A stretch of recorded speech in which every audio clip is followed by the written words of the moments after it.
physics in Dresden.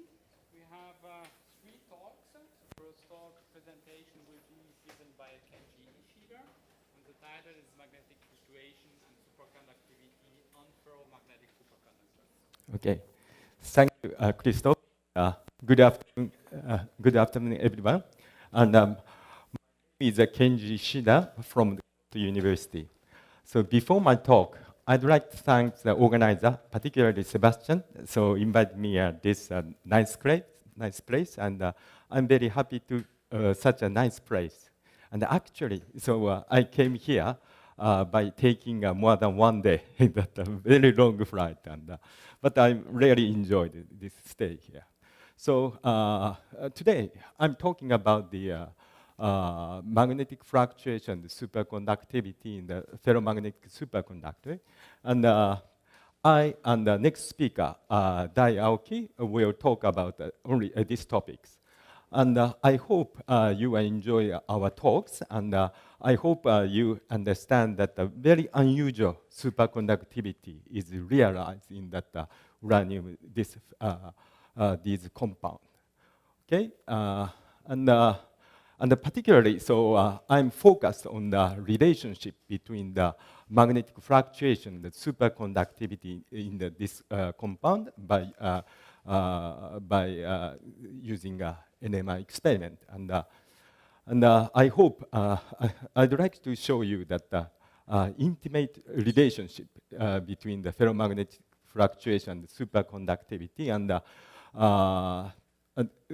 I'd like to say that ferromagnetic fluctuation is very important for this superconductivity in this. Okay, so these people are my collaborator. Okay, let me briefly show the introduction of the uranium-based ferromagnetic superconductor. And as you know, that the discovery of the superconductivity in the ferromagnet uranium Germany 2 by the Cambridge and Grunov groups, and there are three uranium compounds extensively, very intensively studied at present. And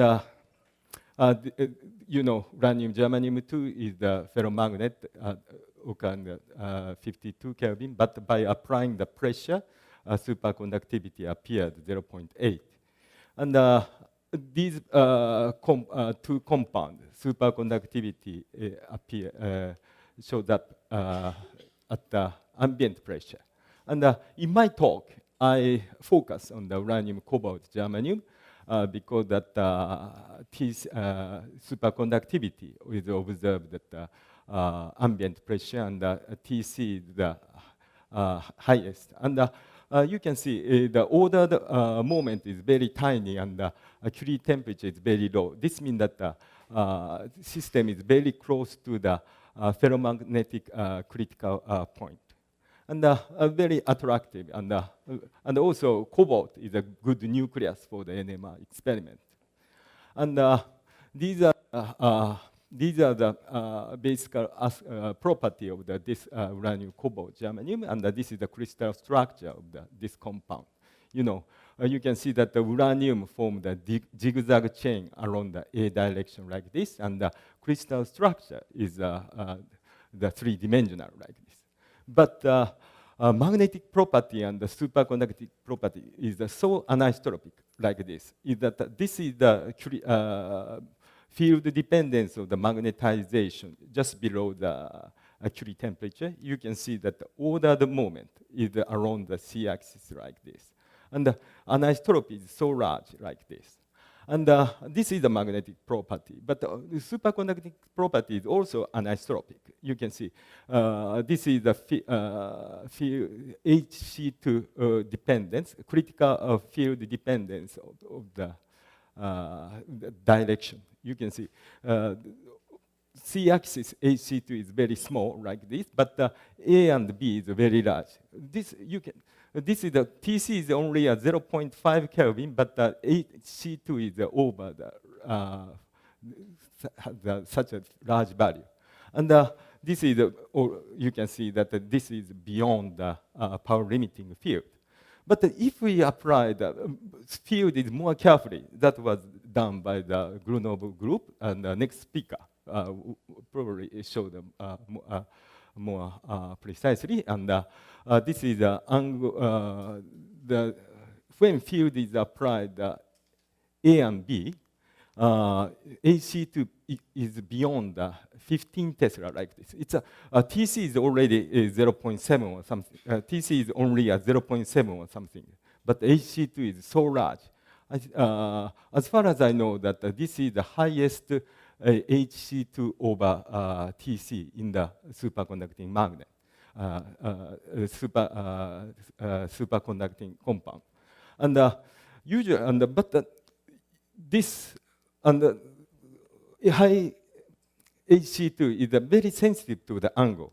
If angle is tilted to a C-axis, TC is quickly suppressed like this. And usually, this kind of the anisotropy, the HC2 is understood by the anisotropy of mass, transport property, but that cannot be explained because that anisotropy of the mass is only less than 2. Is that this anisotropy is probably coming from the magnetic, is linked to the magnetic property. But if we understand that, suppose this behavior, suppose we assumed Cooper pair is in the spin triplet. In that case, field is applied the C-axis. That power limiting doesn't work this direction. But in the experimental data, you can see the field is parallel to the C is the very smallest, and the field is A and B is larger. But usually, this field direction is working for the power limiting field. So this anisotropy also cannot be understood by only assuming the spin triplet pair. So my most important motivation is how to understand this anisotropy, or how to understand the enhancement of the TC, the superconductivity when field is parallel to the p-axis. But this behavior is not only observed this uranium, cobalt, germanium, but also the uranium, rhodium, germanium, and even the uranium, germanium 2 enhancement of the TC is observed like this. And so how to understand these enhancement of the TC? Usually, super AC2 behavior like this is that this behavior is very unusual for the superconducting magnet, superconductor. Okay, so first, let me show you that how the superconductivity, the ferromagnet, coexist in this compound. We performed from our NQR measurement. We can say that two phenomena microscopically coexist in this compound. Okay, let me show you that our data. This is the 1 over T1, the temperature dependence of the 1 over T1. You can see that first, let me point it out that T1 behavior. So you can see T1 is a constant down to 50 Kelvin, like this. This is the usual behavior observed in the localized system. But 1 over T1 start to decrease below the 40 Kelvin. So this is from this behavior, we can say that uranium 5F electron has a tendency of the itinerancy like this. And so after that, clear divergence observed like this. So then we can say the magnetism is in the itinerant state of the uranium 5F state electron. And below the Curie temperature, 1 over T1 is going down. But we measured T1, this ferromagnetic measured T1 at this peak from ferromagnetic region, ferromagnetic signal, because the spectra is shifted due to the presence of the internal field. And although that we measure the T1, this point is that we can see the nice behavior of the superconducting property like this. But in the superconducting state, the two components appears. That superconductivity is very is inhomogeneous. And this is we also study that reference compound of the yttrium, cobalt, germanium, and this reference compound has the same crystal structure as the uranium, cobalt, germanium, and but without the 5f electron. This is the temperature dependence of resistivity and no magnetism and superconductivity observed in this compound. So from this data, we can say that ferromagnetism and superconductivity is coming from this 5 electron property. Okay, so next interest is that what kind of the fluctuation exists in this uranium, cobalt, germanium. From our NMR experiment, we can say that fluctuation is very anisotropic, the easing type fluctuation. And this fluctuation is very strongly coupled to the superconductivity, as shown later, as shown like that. Okay, so this is the temperature dependence of the night shift. And night shift is that very is a similar behavior of the susceptibility. As I said, that easing type of the anisotropy is also observed in the night shift. Night shift is that proportional to the static susceptibility of the Q equals 0 component. And this is the 1 over T1T. 1 over T1T is probe the dynamical character of the fluctuation. Fluctuation is, can be measured 1 over T1T. And if you compare that the anisotropy is different, this is the C-axis.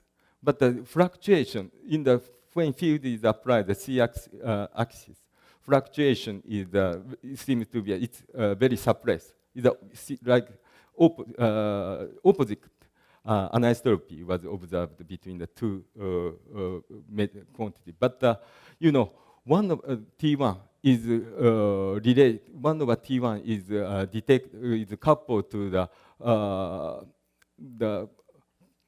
the fluctuation of the perpendicular component like this.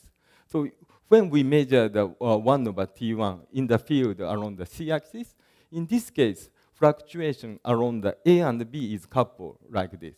So this is the reason why the 1 over T1 around the C is smallest. So this means the A and B is larger, means that in these component, the fluctuation around the C is included. So now we measure the 3 components, and from this relation, we estimate the fluctuation, each fluctuation around each component like this. So then we can say that this kind of fluctuation around the C-axis is very strong in this compound. So now that you can see very large anisotropy is observed like this, and we study the angle dependence like this. In the highest temperature, this can be understood by the conventional formula of this compound. But in the low temperature, we cannot fit the data by this formula. So then we fix that 1.7 Kelvin like this, and we study that field dependence. And you can see, with increasing the field, angle becomes sharper like this. So then we realize that angle is not a good quantity, but but if we plot 1 over T1 against the field around the C axis, this component, and then you can see a very nice all data on the same line like this. So then we realize that the field around the C-axis is like a tuning parameter of the such a Ising type of fluctuation. So then that from using from this these relationship, this is the angle. This is the dependence of the fluctuation against the magnetic field around the C-axis like this. So very strong dependence is observed against field component around the C-axis. So now next question is that the relationship to the superconductivity, and as we introduced before previously, that you can see the angle is AC2 is also critical field has also very strong anisotropy. So then we measure the anisotropy of this sample and our sample, and we plot. This is the angle, the fluctuation dependence of against the field around the C-axis, and this is the critical field dependence, dependence of the critical field against the field around the C-axis. You can see this region superconductivity is observed. So you can see that only fluctuation around the C-axis is active. Superconductivity is observed like this. So this is a longitudinal fluctuation mode seems to be coupled to the superconductivity in this compound. And we also so next is that the field anisotropy in the field in the AB plane. When field is applied the A-axis, Curie temperature doesn't change so much. But if we apply the field is the B-axis, the Curie temperature is suppressed like this. So this is a summary of these data. You can see Curie temperature is, doesn't change so much along the A-axis. But the field is B, Curie temperature is suppressed. And it seems that the critical field of the criticality of the ferromagnet is existing in this field range. So then, so you know, this from using a GL discussion. So this difference is that the suppression of the Curie temperature means that the fluctuation is enhanced in this region. So now. So we compare these results to a superconducting property. So now we so this difference is that the TC is different. So this difference is we compare the field dependence of this difference and the difference of the Curie temperature like this. So you can see. There the very two quantity has a very positive relationship is that in the this compound. So it seems that the superconductivity become robust, it becomes stronger by the increase of the fluctuation like this. So how to understand that these results I introduced. Is that you know in the ferromagnet, ordinary spin wave is the Bloch spin wave is the fluctuation in the AB plane. But this case is the uranium, cobalt, germanium has this kind of the longitudinal mode fluctuation. So this is you know understand that this is the paramagnetic state, and this is the ordered state is the energy minima, and this blue the spin wave, ordinary spin wave is that goes on stop mode like this. But this fluctuation is the amplitude fluctuation like this. And this field dependence is also very understood by the very simple explanation of the Landau formula. So suppose the second order occurs, and this is the additional term by the magnetic field is applied like this. And you know, when field is applied the z-axis, that is the energy minima when the field is 0. But when field is applied the z-axis, is that energy minima become deeper and the fluctuation become smaller. And when field is applied the b-axis, Curie temperature is suppressed, it become decreased. And in that case, energy minima become shallow, and fluctuation is enhanced. And corresponding to this field dependence, in this case, when field fluctuation suppressed, superconductivity is also suppressed, and the fluctuation induced superconductivity is also become enhanced. So is that superconducting property is highly coupled to the field response of this Ising fluctuation. And so probably next speaker is talk more about the focus on the uranium, rhodium, germanium, and this is also similar behavior. The reentrant superconductivity is understood by the criticality of the ferromagnet to the ferromagnetism in this compound. And you know, when field is applied the b-axis, Curie temperature is suppressed. Only this region, superconductivity is appears. So superconductivity is also very coupled to the enhancement of the fluctuation in this compound. Okay, so you know, this is the theoretical part, and you know, ordinary BCS superconductor, and phonon is mediate to the superconductivity. But in case of the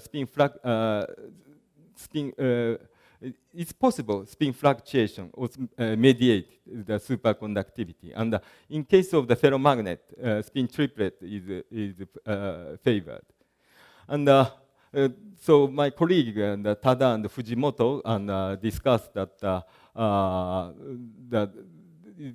the model calculation based on this model, and using this, so they introduced that the fluctuation effect observed in the experiment, and they succeed in that reproduce the field anisotropy of the field, and also very strong angle dependence of the AC2, and the enhancement of the superconductivity in the around the c-axis using this model. Okay, so and from to understand this behavior, and we say that when field applies the c-axis, fluctuation suppress, and the field is around the b, enhancement of the superconductivity. In that, from these results, we can say that Ising type of the ferromagnetism is mediate the spin triplet superconductivity in the ferromagnet superconductor. And finally, okay, so already time is, I spend all the time, and we we also continue the experiment. So now we are studying how the spin fluctuation changed, and what kind of the superconductivity observed in this paramagnetic superconducting state. And you can see superconductivity become enhanced by approaching the pressure, the critical point by the pressure like this.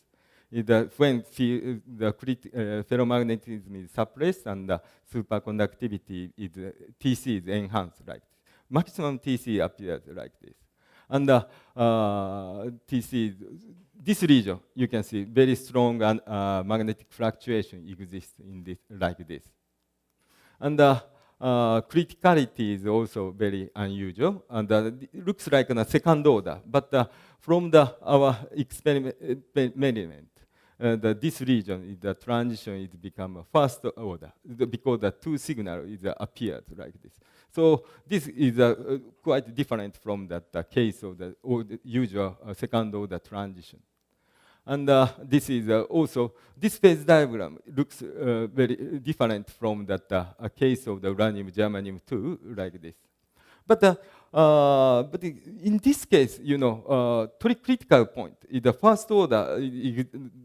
The transition from the second order to the first order exists like this, and we can say that superconductivity might suppress due to the absence of the fluctuation in this region. Okay, so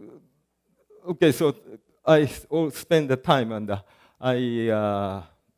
so finally, so I wanted to say that this paramagnetic superconducting region is the inhomogeneous superconductivity turned to the homogeneous superconductivity in this region.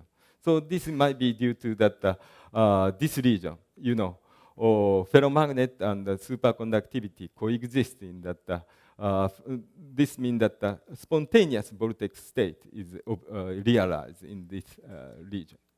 Okay, so this is the summary of the pressure experiment of the experiment.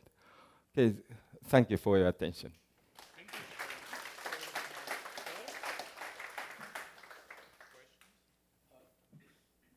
made the comparison with uranium germanium 2. Yes.